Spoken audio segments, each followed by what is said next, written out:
기도했습니다. 아멘. 오늘의 말씀은 제 목회의 근간을 이루는 가장 중요한 버팀목의 말씀입니다. 개인적으로 이 말씀 때문에 말씀으로 인해 큰 위로를 받으며 살고 있고 목회를 감당했고 지금까지 하나님의 은혜 가운데 목회를 하고 있습니다.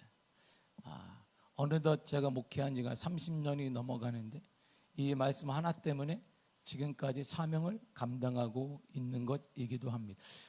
저는 가는 곳곳마다 두 가지를 잘했다고 사람들이, 제 선후배들이 말합니다. 첫째가 사람을 모으더라 이렇게 얘기해요. 제가 29살 때 목회할 때에도 할아버지 할머니들만 다 남아있던 그 교회 하나님의 은혜 가운데 모았고, 그리고 제가 미국 가서 부은 첫 번째로 청빈된 교회가 아이들 꼬마까지 앞서 50년이 넘은, 그 당시 50년이 넘어 지금 70년이 넘었겠지만 근데 그 교회가 11명이 있었는데 하나님의 가운데 불같이 일어났습니다. 제가 다시 개척을 해서 4명을 데리고 개척을 했는데 그 지역에서 4번째로 가장 교회가 컸습니다. 왠지 모르게 하나님께서 제게 사람을 모으는 그런 힘도 주십니다. 그 두 번째가 다 부자 교회가 됐어요. 제가 가난해서 그런지 몰라도 가는 곳곳마다 재정적인 어려움과 그것이 없었습니다. 제가 두 번째로 미국 교회에서 청빙 받았을 때 그 교회는 50년이 넘었지만 늘상 가난했습니다. 근데 그 교회, 제가 교회를 개척을 위해 물려준 후에 물려주기 전에 교회가 재정적으로 많았습니다. 왜냐하면 교회를 세우자 이 뜻 때문에 교회 재정이 많았습니다.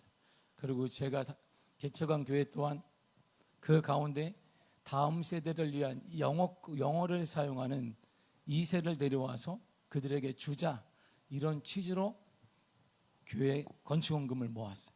제가 섬기는 교회를 위해서가 아니라 내가 담임한 교회를 위해서 건축원금을 모은 게 아니었습니다. 제 뜻은 한인 아이들이 한국말을 못하고 영어가 쉬우니까 여기서 태어난 2세 목회자를 데리고 와서 이들을 목회하자, 영혼을 살릴 수 있도록 교회를 지어주자, 그걸 물려주자 해서 우리 교회가 돈을 모았어요. 그러니까 적게 모은 게 아니겠죠. 그래서 제가 한국에 왔습니다. 힘들 때마다, 부딪힐 때마다, 어려움이 생길 때마다 늘상 저는 이 말씀을 묵상해 왔습니다. 오늘 본문의 이 말씀 읽고 또 읽고 지금도 마찬가지입니다. 제가 우리 아내와 함께 얘기를 하면서도 여보 답답한 게 있어. 복은 이렇게 받는 것인데, 이렇게 하나님 은혜를 주시는데 왜 모르는지 모르겠다. 남들도 아니고 내가 목양하는 이것인데, 그런지 몰라도 하나님이 우리 교회에 많은 복을 주신 건 사실입니다. 그렇지만 여전히 풀릴 때마다 스트레스를 받기도 하고, 그래서 제가 아내한테 목회가 점점 힘들어져. 10년 되고 20년 되고 30년 넘어 목회가 쉬운 줄 알았는데 점점 목회가 힘들다고 제가 얘기를 해요. 왜냐하면 내 뜻대로 되는 게 없어요. 이럴 때마다 제가 또 보는 게 본문의 내용이에요. 그래, 이것이지. 내가 너무 주제가 넘었구나. 내 할 일만 하면 되는 것인데, 그건 하나님이 하시는 것인데, 제가 다시 묵상하고 또 제게 말하고 또 제게 말하는 것이. 이번 한 주간 총회에 갔으면서 기도하면서 혼자, 때로 함께 기도하고 또 혼자 방을 하나 제가 따로 달라 그랬어요. 혼자 2인 1실을 쓰는데 제가 노회장님 얘기해서 방 하나를 따로 달라. 예, 목사님께서 저한테 방을 하나 혼자 주는데, 거기서 뭐 하겠어요? 묵상하고 성경 보고 있는데 제가 받은 게 저거였어요. 희년이구나.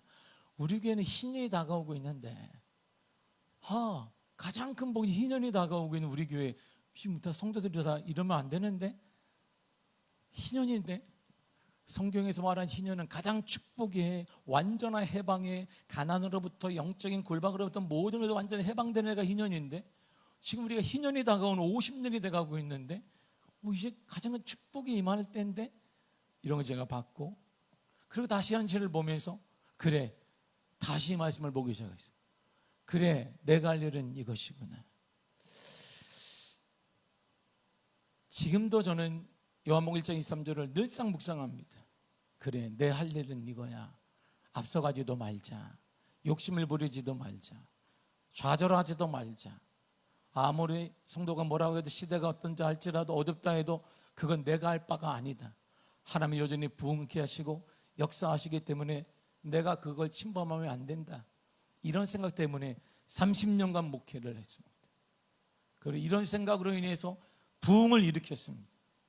교회를 교회답게 만들었습니다. 오늘 함께 이 은혜를 나누고 희년을 향해 나아가는 우리 교회가 희년의 축복이 불같이 임하기를 축복합니다. 하나님의 은혜는 강의를 하거나 그림 보듯 감상하는 것이 아닙니다. 아, 좋네, 하나님 말씀이 좋구나, 이야 그렇더라, 누가 그냥 그렇대더라, 이거 아닙니다. 신앙생활은 그런 거 아닙니다. 하나님의 은혜와 하나님의 역사는 맛보는 것입니다. 하나님은 맛보아하는 것입니다. 성경은 눈이 반복하며 이렇게 말해주고 있습니다. 시편 34편 8절입니다. 시작. 너희는 여호와의 선하심을 맛보아 알지어다. 여러분, 아는 게 아니고 그거 내가 아는데, 하나님 선하시면 하나님 사랑하는데, 그거 사랑하는 거 아닙니다. 착각하는 것입니다. 맛보는 것입니다. 아, 이것이구나, 이것이구나. 제가 요즘에 힘이 좀 없어 그런지 몰라도 제 아내한테 제가 고기를 해달라는 말을 절대 안 합니다.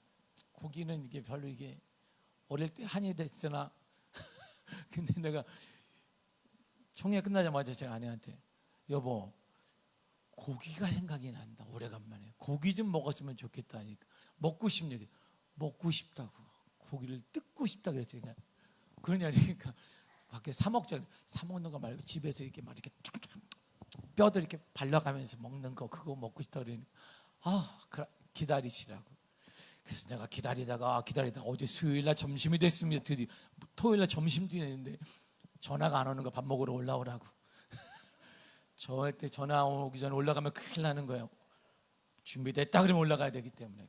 12시가 넘었는데 우리 교육자들은 밥 먹으러 갔는데 나만 너무 열심히 일하는 거 아니야? 밥 먹으라는 얘기를 해야 되는데 밥을 먹으러 가니까 내가 밥 먹으러 있을 때 내가 딱 첫째 물음이 뭐였겠어요? 고기 됐어요. 됐다는 거야. 아, 지금 문을 딱 열는데 고기 냄새가, 예전 같으면 고기 냄새는 문 열어요. 문 열어. 우리 애들이 있을 때 전 고기 문 열어. 야채만 줘봐요. 먹는데 와, 냄새가 그냥 이야, 이 맛이 도세. 벌써 먹은 거야, 먹은 거. 그리고 고기를 딱 내놨는데 이게 아직 덜 익었다는 거예요. 이게 더 졸여야 되는데 괜찮다, 덜 익었으면 배에서 익는다고 내가 다 갖고 오라고. 양념이 이거 대기업 양념이었어요. 대기업 양념을 딱 먹으니까 와, 내가 설명해도 몰라요. 안 먹어본 사람은. 뭐 설명 지금 뭐해? 안 먹었잖아요. 어제 이야, 저녁 때 내가 다시 조금 먹고 간 다음에 저녁 때는 익었겠죠 해서 익었다 그래. 저녁을 다시 내가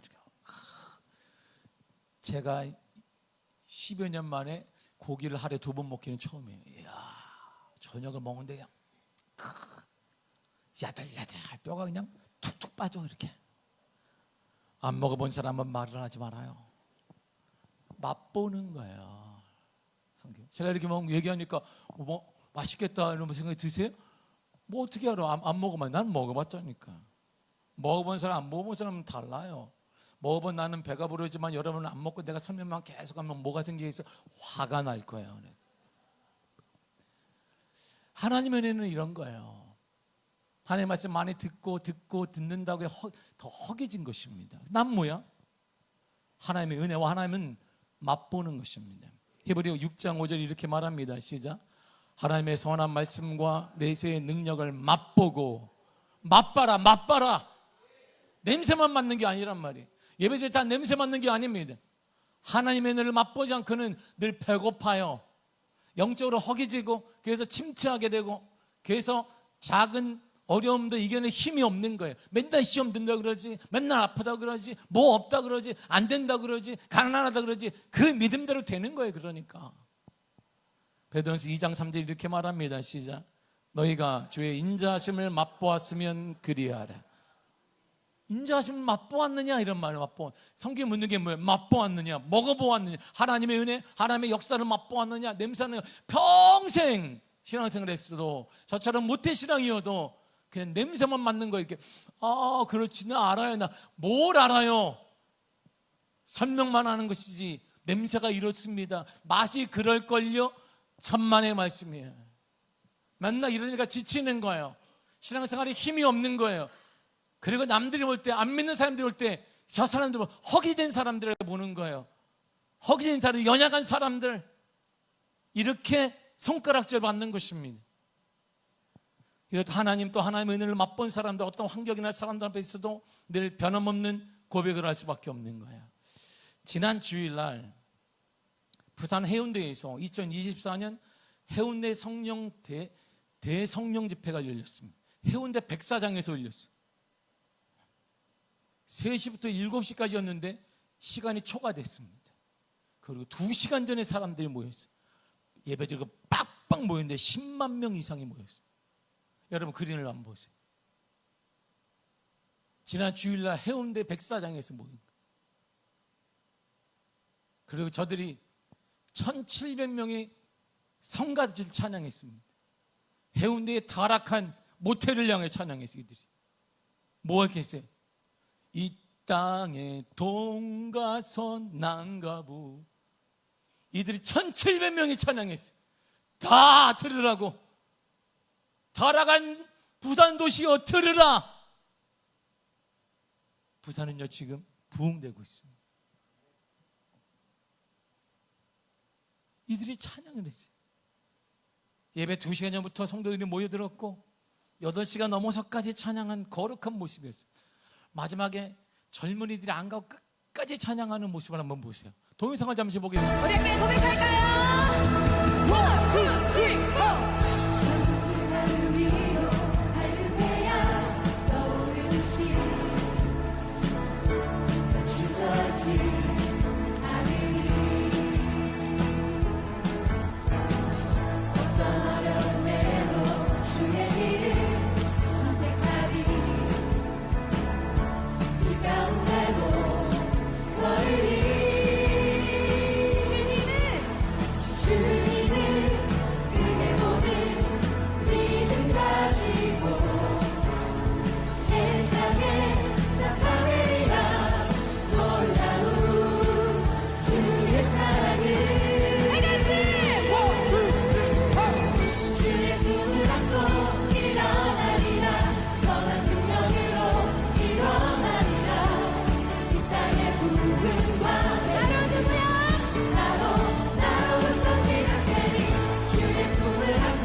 사랑하는 성도 여러분, 저게 예배인 거예요.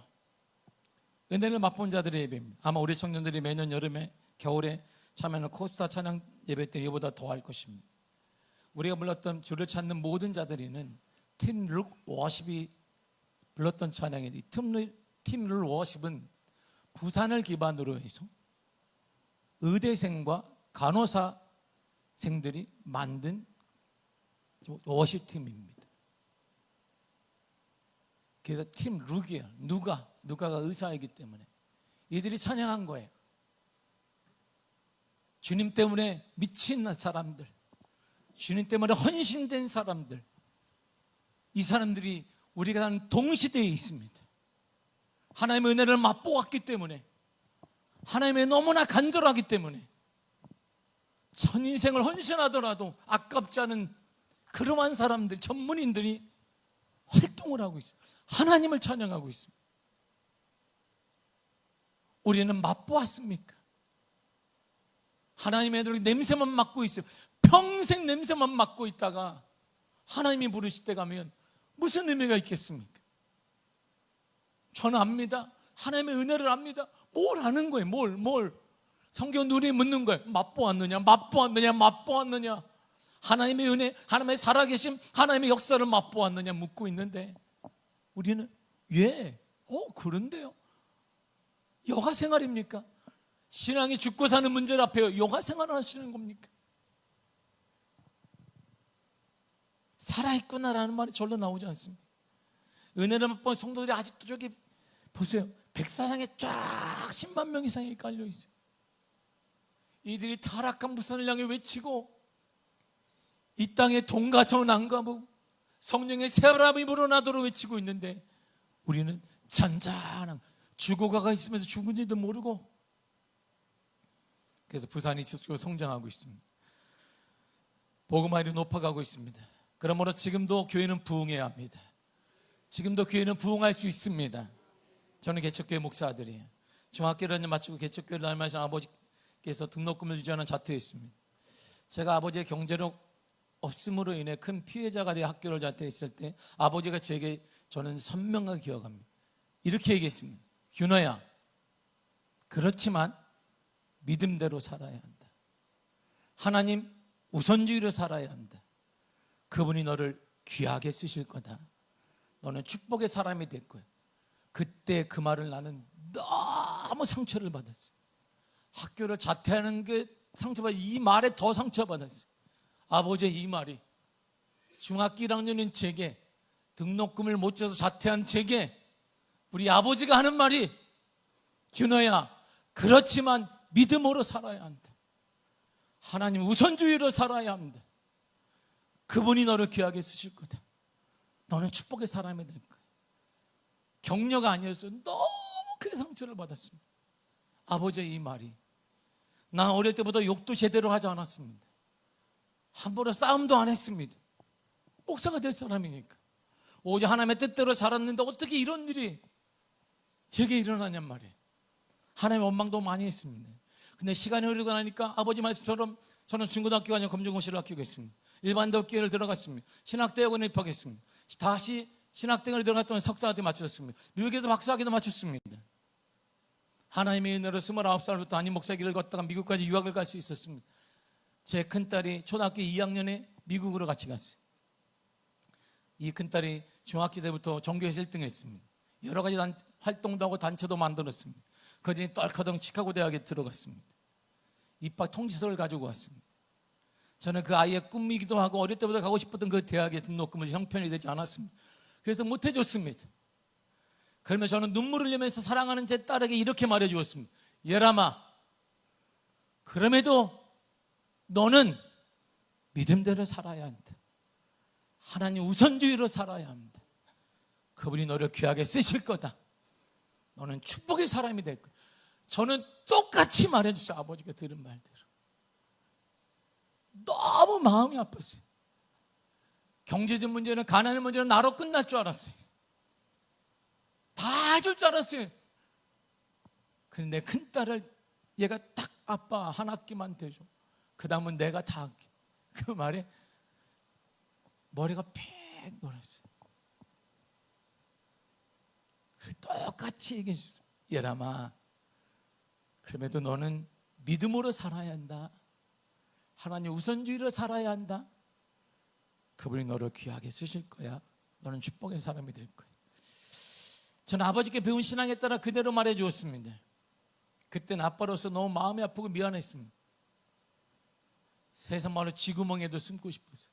그래 과거가 생각이 났어요. 내가 중학교 1학년 때 하나님이 이루어질 줄 몰랐는데, 그래도 저는 하나님 믿는 신앙으로 그렇게 말해 주었습니다. 제가 사랑하는 딸에게 가장 아끼고 사랑하는 딸에게 이렇게 말할 수 있는 용기가 무엇인지 아십니까? 저는 제 분수를 알기 때문이에요. 저는 제 자리의 선을 넘지 않습니다. 제 자리, 제 몫을 저는 알고 있습니다. 그래서 어떤 문제 앞에서도 계산하지 않습니다. 저는 그렇게 또 말할 것입니다. 어떤 문제가 생기면 저는 그렇게 또 얘기할 거예요. 그러나 대부분의 사람들이 이러한 극한의 문제는 어려움에 닥치게 되면 가장 먼저 계산을 해요. 내 능력도 계산, 내 환경도, 내 돈도 계산하게 됩니다. 이제 우리는 늘 계산해요. 그래서 신앙생활이 피곤한 거예요. 신앙생활을 계산하거든요. 하나님께 드린 게 얼마인데 뭘까? 계산해요. 아무튼 늘 계산합니다. 물질도 계산합니다. 하나님 앞에 뭐 아낌없이 내 생명 드립니다 말하지만 무슨 생명을 드리는, 물질도 못 드리는데 늘 계산하니까 복잡한 거예요. 머리가 직분 올라가면 또 계산해야 되니까 헌금도 계산하고 헌신도 계산하고 건강도 계산하고, 그러니까 할 수 있는 것이 이것 빼고 저것 빼니까 없어요. 근데 세례요한은 우리와는 조금 달랐습니다. 그의 고백을 한번 들어보세요. 본문의 23절 다시 한번 읽겠습니다. 시작. 이르되 나는 선지자 이사야의 말과 같이 주의 길을 곱게 하라고 광야에서 외치는 자의 소리로라 하니라. 아멘. 자신은 소리라고 말합니다. 자신이 누구인지 정확히 세례요한은 알았어요. 나는 소리입니다. 착각하면 안 됩니다. 나는 말하는 자가 아닙니다. 나는 소리를 내는 악기도 아닙니다. 나는 단지 소리입니다. 소리. 소리를 내는 분, 말하는 분은 따로 있는 거예요. 말하는 분은 하나님께서 백성들을 심판하실 때 하나님이 이렇게 말씀하셨어요. 이사야 63장 1절입니다. 시작. 큰 능력으로 걷는 이가 누구냐? 그는 나이니 공의를 말하는 이요 구원하는 능력을 가진 이니라. 아멘. 말하는 이가 누구예요? 나다. 여호와 하나님이라는 거예요. 선한 길을 말하는 자가 누구냐? 여호와 하나님. 너가 아니야. 이사야 너가 아니야. 이스라엘 백성 똑똑한 너가 아니야. 말하는 건 나야, 나.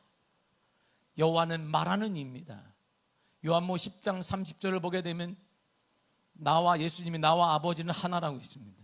그러므로 말하는 이는 하나님이시고 말하는 이는 예수 그리스도이십니다. 또한 말하는 이는 성령이십니다. 마태복음 10장 20절에 이렇게 말합니다. 시작. 말하는 이는 너희가 아니라 너희 속에서 말씀하시는 이 곧 너희 아버지의 성령이시니라. 아멘. 말하는 이가 누구예요? 성령이다. 이러면 성령. 그럼 우리는 말하는 이가 아닙니다. 여러분, 말할 때는 생각하고 말해야 돼요.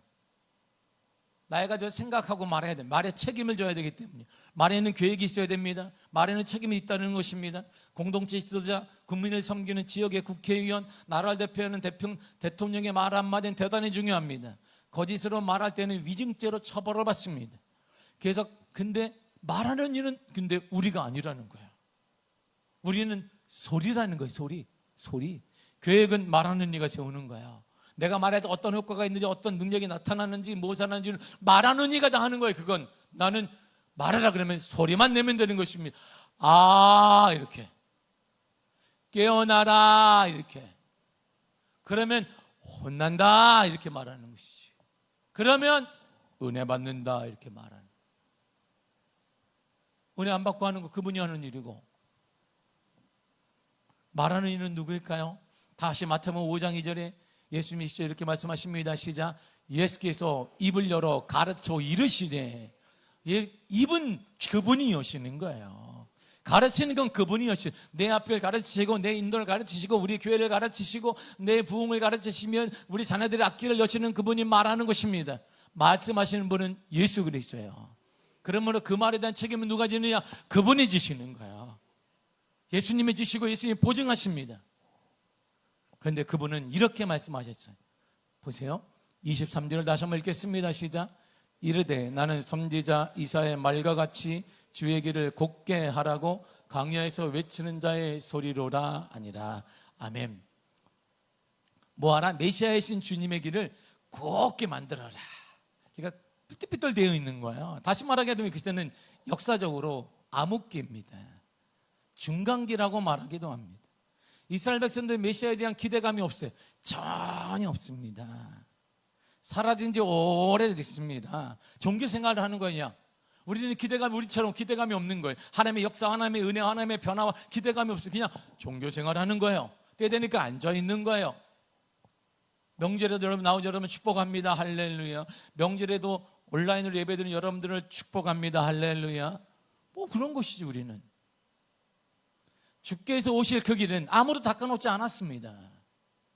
자풀로 가득합니다. 길 자체가 어디인지 모를 뿐만 아니라 길이 있는지조차 알 수 없는 그런 현실에, 그런데 이사야는 주님께서 오실 길을 곧게 만들라고 말합니다. 그렇게 외치는 자가 있어요. 누가?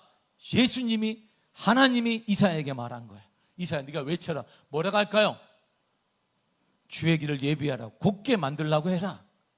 그리고 그는 말하기를, 세례 요한은, 근데 나는 내가 외치라고 할 때는 누가 몇 명 필요하고, 내가 이 삐뚤삐뚤한 길을 만들 때에는 공사인부도 필요하고 돈도 있어. 그거 말하는 사람이 하는 거고, 나는 소리만 내는 것이. 나는 주의 길을 예비하랍니다. 주의 길을 곧게 하랍니다. 이렇게. 근데 우리는 그 말을 못하지. 왜? 아유, 현실을 보세요. 이렇게 깜깜한데 누가 듣겠습니까? 이렇게 어두운데 어떻게 부흥이 되겠습니까? 한국교회를 보세요.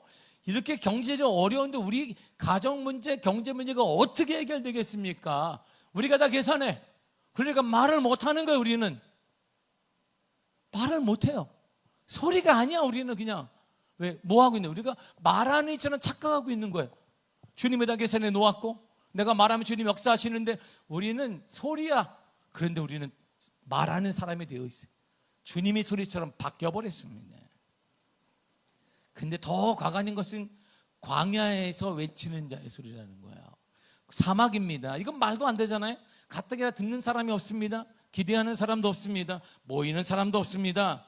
근데 광야에서 나는 소리 나는 거예요. 누가 들어요? 광야에서 외치면? 지금도 이렇게 들어도 할렐루야, 할렐루야 이렇게 들어도 뭐 그냥 예, 아멘 하고 끝나는데, 이제 광야에서 누가 들어요? 광야인데, 사막에서 아무것도 없는데. 유대인들의 사막은, 유대인이 생각하는 사막은 뭐냐? 저주받은 땅, 귀신 역사하는 곳, 그게 유대인들이 생각하는 사막이었습니다. 누가 들으러 오겠습니까? 아무도 없습니다. 들을 사람이 아무도 없습니다. 그런데 우리 염려할 것이 없습니다.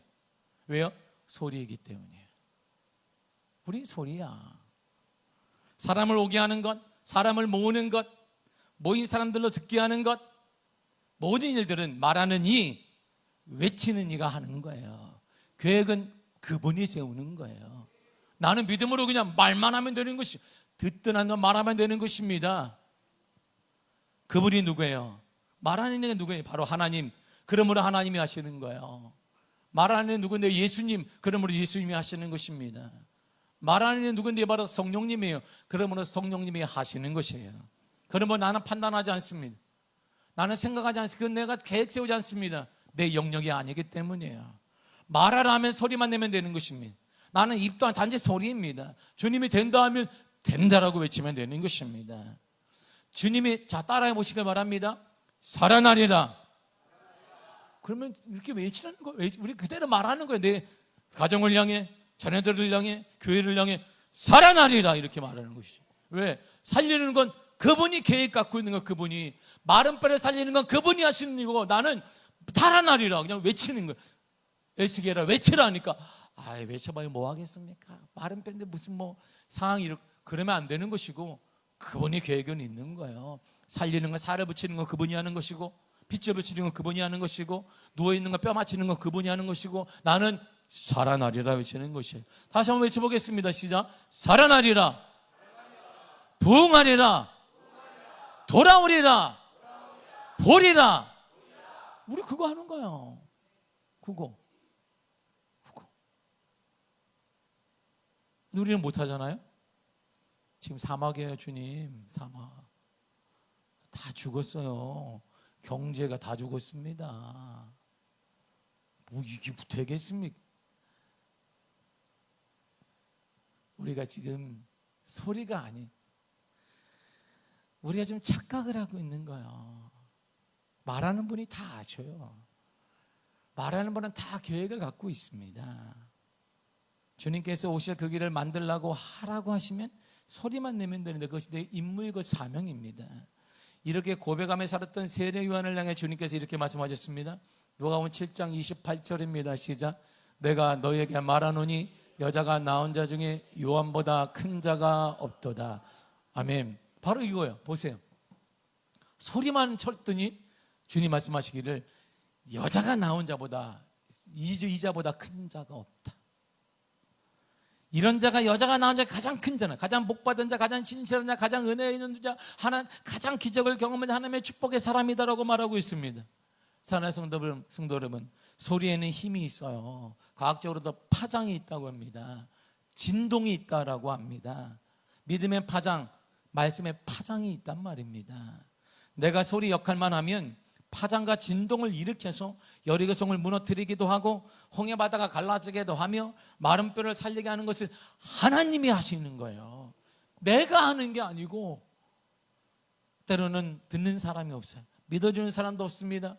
그런 우리를 외치면 되는 것입니다. 그러면 바로 이런 자가 여자가 낳은 자 중에 가장 큰 자가 되는 것입니다. 결국 소리에 힘이 있는 것은, 소리에는 소리치는 자, 말하니 인격, 감정 등이 실려 있기 때문이에요. 같은 소리라도 말하는 이가 누구냐에 따라 받아들이는 사람한테 다르게 영향을 끼칩니다. 길을 걷고 있는데 지나가다 초등학교 1학년 아이가 계속 그렇게 하면 아저씨 좋지 않아요? 그러면 아이고 알았다 이렇게 지나가요. 근데 구의원이 와서 계속 그렇게 하시면 좋지 않습니다. 그러면 내가 뭐 잘못했나 생각을 해요. 근데 어느 순간에 하니까 구청장이 오거나 국회의원이 말하기를 계속 그렇게 하시면 좋지 않습니다. 그러면 아마 내가 뭐 잘못했나 보다.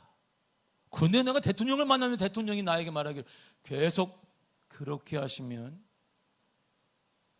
큰일 납니다. 그러면 내가 뭐 잘못했나 보다.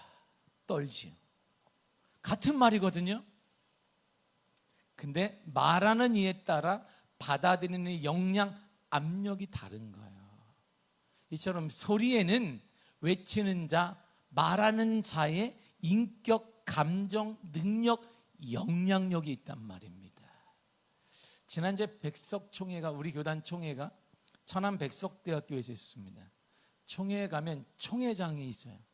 가장 높은 위치에 있는 분이 있습니다. 총회장 강노회에서 총대로 파송된 저를 포함한 1,500명 가까이 되는 분들이 뽑은 대표자예요. 만교회 되는 교회 대표자예요. 한국에서 두 번째로 크잖아요. 그러니까 얼마나 힘이 있겠어요? 근데 회의를 진행할 때 곳곳에 크니까 마이크가 막 빛이 돼요. 1 번호가 써 있어요. 이렇게 막 1, 2, 3, 4, 5, 7 쭉 써 있습니다. 앞으로 나올 수가 없어요. 2층에도 마이크가 있습니다. 궁금한 것이나 의문점이 있으면 총회장을 향해 의장, 의사 진행 발언합니다 이렇게 얘기해요. 아니면 의장 반대합니다 이렇게 말하려고 할 때 의장인 총회장이 먼저 말을 해야 됩니다. 의장 이렇게 발언권을 얻고 발언권을 얻은 사람의 마이크만 딱 켜줘요. 안 그러면 안 들려. 너무 커가지고. 그러면 5번 막 하면 거기 앞에 있는 분이 막 이렇게 마이크를 올려주면 다 이렇게 해요. 그래서 자기 지정을 한단 말이에요. 근데 이번에도 자기 좀 반복하는 몇 분들이 꼭 총회에는 있어요. 교회에도 있고 어디에도 있어. 그런 분들은 참 했던 말 또 하고 자기 마음에 승이 안 맞는다고 또 말을 해요. 의장의 총회장이 그때 앉으세요. 발언을 주지 않습니다. 그럼 마이크가 안 켜져요. 그럼 이분들의 특징은 목소리가 커. 총회장이 앉으세요. 한 번 더 그렇게 하시면 총회장에서 퇴장시킵니다. 그러면 거기 위원들이 있어요. 이렇게. 그러니까 이분이 뭐라면 총회장이 뭔데 그렇게 하십니까? 다 들려. 목소리 얼마나 기도를 많이 하고 왔나 봐요. 총회장이 뭔데 그렇게 하십니까? 그러니까 이렇게 말씀하셨어요. 여러분이 제게 준 총회장의 권한으로 충분히 할 수 있습니다. 그러니까 아무도 반대하지 않고 그 사람이 돌아가서 제자리에 딱 앉았습니다. 이처럼 같은 말 같은 소리라도 누가 권한을 주느냐에 따라 완전히 다른 힘이 생기는 거예요. 스스로의 생각을 말로 소리치면 저항과 반대에 부딪힙니다. 근데 내가 하는 그 소리, 그 말이 주님으로부터 나온 거라면 다르단 말입니다. 총회장 한 사람의 그 동일한 말이 1,500명이 뽑은 힘으로 대표자 힘으로 얘기했더니 딱 조용해. 대통령 한 사람의 말도 국민이 뽑았더니 달라지는 것처럼 내가 하는 그 말이 하나님의 말씀이라면 전혀 다르단 말입니다. 동일하게 살아나리라 할 수 있으나 그 말이 마른 뼈들을 향해서 에스겔아 외치라 했을 때 예! 살아나리라 외치면 살아나게 되는 것입니다. 시대가 어둡죠. 아무리 시대가 어둡고 믿음이 꺾어지는 것 같고 신앙생활하기 힘든 시대라 해도 여전히 우리의 믿음의 소리는 힘이 있습니다. 역사가 있습니다. 우리의 소리에 따라 기적은 일어납니다. 우리 입에 말을 주신 분이 이 땅의 왕이신 하나님이시기 때문입니다. 그러므로 우리는 지금도 척박한 현실 앞에서도 담대하게 말할 수 있고 말해야만 합니다. 왜냐하면 우리가 소리이기 때문입니다. 우리가 말하면 그분이 책임지시는 거예요. 우리의 소리에 대한 전적인 책임은 그분이 지시는 것입니다. 하나님께서 마른 뼈를 향해 이렇게 에스겔에게 말씀하셨습니다. 에스겔 37장 5절입니다. 시작. 주 여호와께서 이 뼈들에게 이같이 말씀하시기를 내가 생기를 너희에게 들어가게 하리니 너희가 살아나리라. 아멘. 여호와 하나님께 말씀하십니다. 에스겔아, 내가 이 뼈들이 지금 마른 뼈들이 소망이 없잖아. 근데 내가 말하면 살아날 거야. 그러니까 에스겔이 딱 듣고 그럼 내가 할 일은 뭐지? 내가 살리는 거 아닙니다. 내가 무너진 기업을 살리는 거 아니에요. 내가 침체한 교회 살리는 거 내가 할 일이 아닙니다. 그럼 내가 할 일이 딱 있어요. 에스겔이 딱 듣습니다. 그래? 그러면 나도 이렇게 하면 되겠다 했더니 보세요. 에스겔이 그대로 그렇다면 알았습니다. 주님, 하나님 알았습니다. 뼈들아 살아나리라. 살아나리라 그랬어요. 자기 생각이 아니에요. 하나님이 말씀하신 대로 살아나리라 외쳤습니다. 그랬더니 이런 역사가 일어났어요. 에스겔 37장 7절입니다. 시작. 이에 내가 명령을 따라 대언하니 대언할 때 소리가 나고 움직이며 이 뼈 저 뼈가 들어맞아 뼈들이 서로 연결되더라. 아멘. 보세요. 내가 믿음으로 딱 대언하니까 이 뼈들이 살아나요. 이 뼈 저 뼈가 막. 그래서 군사가 되었습니다. 명심하십시오. 우리는 소리입니다. 이렇게 하면 인생이 편해요. 축복과 기적이 옵니다. 힘든 시기를 살고 있습니다. 신앙생활도 힘들고 사회생활도 힘듭니다. 주님은 영육의 모든 부분을 아시기 때문에 쉬워야 하고 잘 되어야 되는데 그렇지만은 않은 것 같습니다. 왜일까요? 우리가 분수를 모르기 때문에, 내가 어느 선에 서야 되는지를 모르기 때문입니다. 우리 자신이 넘지 말아야 될 선을 자주 넘기 때문입니다. 왜 여러분이 말하려고 하십니까? 왜 여러분이 계획도 세우고 있습니까? 왜 여러분이 다 판단하고 있습니까? 지금은 안 되는 것이지. 지금은 침체하는 것이지. 한국 교회가 안 된다는데 지금은 안 되는 것이지. 왜 여러분이 판단하고 있습니까? 여러분은 말하는 이가 아니고 소리일 뿐인데, 말하는 이 소리라고 했던 세례요한은 여자가 낳은 중에 가장 큰 자라는 복을 받았는데 우리가 그 큰 은혜를 받지 못하는 것은 내가 착각하기 때문이에요. 내가 말하는 자이죠. 내가 계획 세우고 교회를 위해서 헌신하고 뭐하고 가정을 위해서 됩니까? 여러분 계획대로 되셨습니까? 말하는 이처럼 모든 것을 아는 체 하지 마십시오. 명심하십시오. 우리는 소리입니다. 그래서 우리는 소리라면 이런 각오로 소리를 내야 합니다. 마가복음 11장 22절입니다. 시작. 예수께서 그들에게 대답하여 이르시되 하나님을 믿으라. 아멘. 보세요. 하나님의 믿으라. 하나님의 믿음을 가져라. 원문에 이런 뜻이에요. Have faith in God 이런 뜻입니다. 하나님 안에 있는 믿음을 가져라 이런 말이에요. 하나님 안에 있는 믿음, 하나님의 믿음을 가지라 이런 말입니다. 그 믿음으로, 하나님의 믿음으로 그렇게 말하는 것입니다. 하나님의 믿음으로 교회는 살아나게 될 것입니다. 한국교회는 살아나게 될 것입니다. 여러분 가정도 살아나게 될 것입니다. 여러분들의 일터도 살아나게 될 것입니다. 그런 믿음으로 갔을 때 활기가 일어나는 거예요. 소망이 일어나고 그런 믿음으로 사는 자에게 사람이 붙게 되는 것입니다. 침울하고 지치고 어두운데 어떻게 사람이 붙겠습니까? 그 문제를 향해, 그 사람을 향해, 그 가정을 향해, 우리 가정을 향해, 교회 부흥을 향해, 척박한 이 땅과 민족을 향해 이제 우리는 소리쳐야 됩니다. 하나님의 믿음으로 외쳐야 되는 것입니다. 살아나리라, 부흥하리라, 주의 영광을 보게 되리라. 일어나리라, 회복되리라. 이것이 우리가 할 일이에요. 시편 기자의 간절한 고백을 들어보세요. 시편 기자가 이렇게 하나님께 고백을 합니다. 시편 119편 25절입니다. 시작. 내 영혼이 진토에 붙어 싸우니 주의 말씀대로 나를 살아나게 하소서. 아멘. 내가 크게 딱 붙어버렸습니다. 좌절, 소망 없음, 안됨, 불통, 침체, 딱 일어날 기미가 없어요. 근데 보세요. 주님 말씀대로 나를 살아나게 하소서. 살게 하시는 분은 누구예요? 하나님이 살게 하시는 거예요.